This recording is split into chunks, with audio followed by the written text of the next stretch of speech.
The moment I stepped out of the car, I felt like I had entered another era. I had booked one of those old Victorian houses through Airbnb, so technically I already knew what to expect. But knowing something with your mind is never the same as feeling it with your senses. I parked beneath a massive tree draped in a mysterious moss that made the entire place feel like a scene from an old thriller or a fantasy film, depending on the time of day. Later, I learned that this decoration, known as old man's beard, is actually a lichen, something between fungi and algae living together. Over the next 10 days, I would see it everywhere around Cambria and its surrounding forests. It wasn't until I was about to leave that I finally connected the dots and realized that the strange fascination I felt toward the trees in this region came from the same silver moss covering the pines, giving everything an atmosphere that felt both mystical and haunted.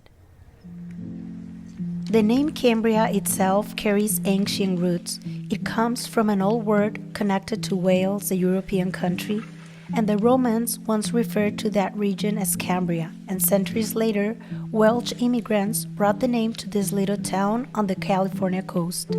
Somehow, it fits perfectly.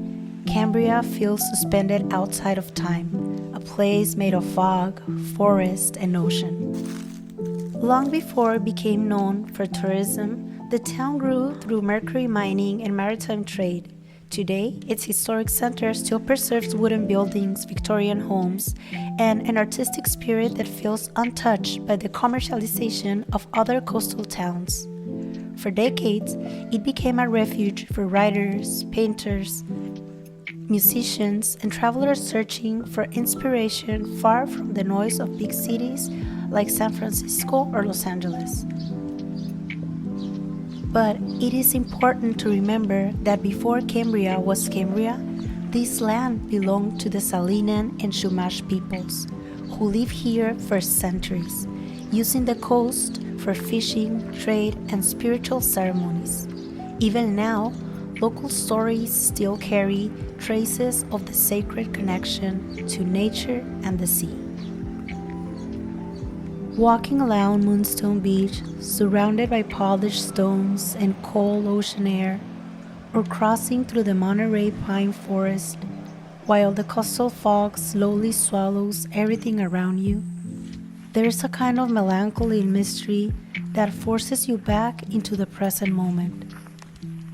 It took me about a day to understand that this town moved with a quiet kind of closeness, one that somehow made even strangers feel included.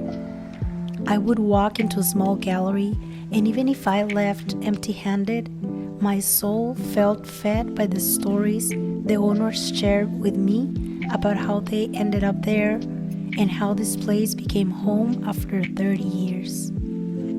I've always believed there's something deeply special about businesses still run by their creators. As customers, we rarely get the privilege of experiencing something through the eye of the person who built it.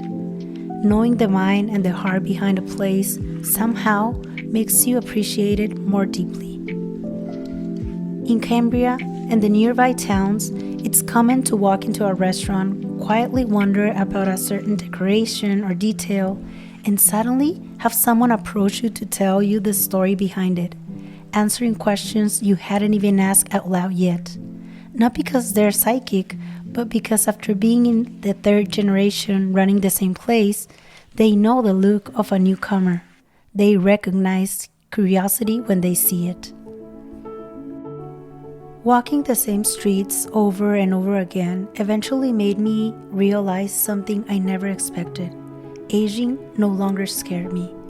Most of the people living there were around retirement age, but instead of making me feel sadness or fear, it gave me the hope for a future I might actually want to reach one day. We've been sold the idea that getting older means the end of life, existing without purpose and simply being grateful to still be breathing, as if wrinkles, slower steps, or saggy skin could determine the passion inside someone's days. But now I know we were lied to.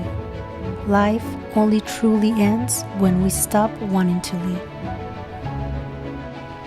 I've also noticed I genuinely love older people. I think time gives human a kind of intelligence, empathy, and softness that nothing else can. I always feel like older people have incredible stories hidden inside them, if I ask the right questions, if I slow down enough to listen. There's something beautiful about the way many older people carry themselves. It's as if age finally gives them the permission to be fully themselves without worrying whether others take it personally. I also notice how much easier it is for me to approach people who simply allow themselves to exist. People drinking coffee without staring at their phones, walking without headphones, reading while sipping wine, letting their dogs stop and smell every bush along the way. Because they don't seem rushed, my brain automatically reads, "Come, talk to me." Though I'm sure some of them secretly hated me for interrupting their peace. Talking about Cambria without mentioning Paso Robles will feel incomplete. The drive there alone feels almost spiritual. Endless landscapes stretch around you in a way that makes you question everything without needing answers. There were days I invented excuses just to drive back to Paso Robles for something I needed, items that small towns usually don't have, but honestly, I just wanted to experience that road again. A little while ago, I took my cousin to a place I had already been before, but I knew she was gonna love it. And I remember that on the way there, it was about an hour and a half drive, and I was completely amazed the entire time. And I kept saying things like, "Wow, look over there," or "Look at those trees," and so on. And I remember that she looked at me a little confused and asked, "Wait, haven't you already been here before, or don't you already know this place?" And I told her that, of course, I did. But what my cousin seemed to not understand was why I still seemed so surprised and fascinated by a place I had already seen before, a place I already knew. And the lesson I want to share with you: as time passes and routine takes over, we all start losing something that is so important to never lose, and that is our sense of wonder. And this is something we naturally have as children. Think about it. We used to want to eat the same cereal every single day or watch the same cartoon over and over again. We would laugh at the exact same scenes in movies every time or get emotional during the same episode again and again. And the same thing happens with many parts of our lives. But as we grow older, we slowly adopt this kind of unhealthy habit of never feeling satisfied. We constantly want more, not from a healthy or expansive place, not from a place of growth, but from a place that leaves us emotionally disconnected from what we already have. And we start thinking, "I want something shinier, bigger, more expensive, further away, newer, blah, blah, blah." And all of these things slowly convince us that what we already have is never enough. But sometimes all it takes is for someone outside of our routine to enter our lives and remove that veil from our eyes so we can finally see our own life from a different perspective.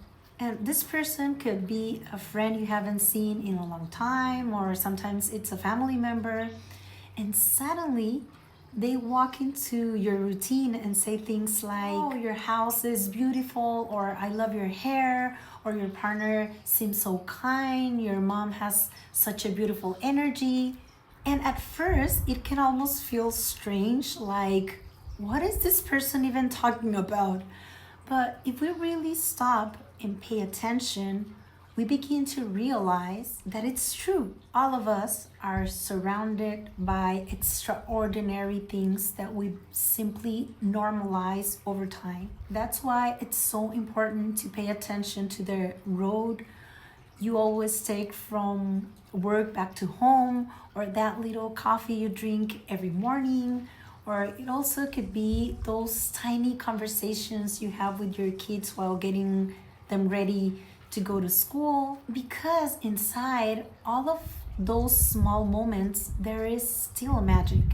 And if we allow ourselves to notice it again, we'll start feeling wonder again for things we had already taken for granted, or things we turned into something ordinary when in reality they were always extraordinary. Driving through endless vineyards and seeing those beautiful structures built to accompany nature rather than dominate it made the wine taste almost sacred to me, like tasting something directly connected to creation itself. Sitting there, I felt deeply grateful that I had chosen not to drown in the negativity of modern times, but instead place my attention on what was still beautiful, still growing, still alive. And that moment of introspection was interrupted by the warmth of the woman serving us. And once again, another one of those characters appeared, someone eager to share the origins of the vineyard while their eyes lit up with the pride of someone who genuinely loves what they do. That's how my days passed, between strong coffee, conversations with strangers, long walks to justify the cinnamon rolls I was becoming addicted to, and the constant attempt to push past my own comfort and laziness to keep exploring hidden places. I left Cambria one morning after finally getting used to our rhythm there. I said goodbye feeling grateful, almost convinced everything about the trip had been perfect. Only to discover 3 days later that while some people laugh, others cry. And while I felt safe, welcome, and almost part of the town, someone else had been planning a very different ending for me.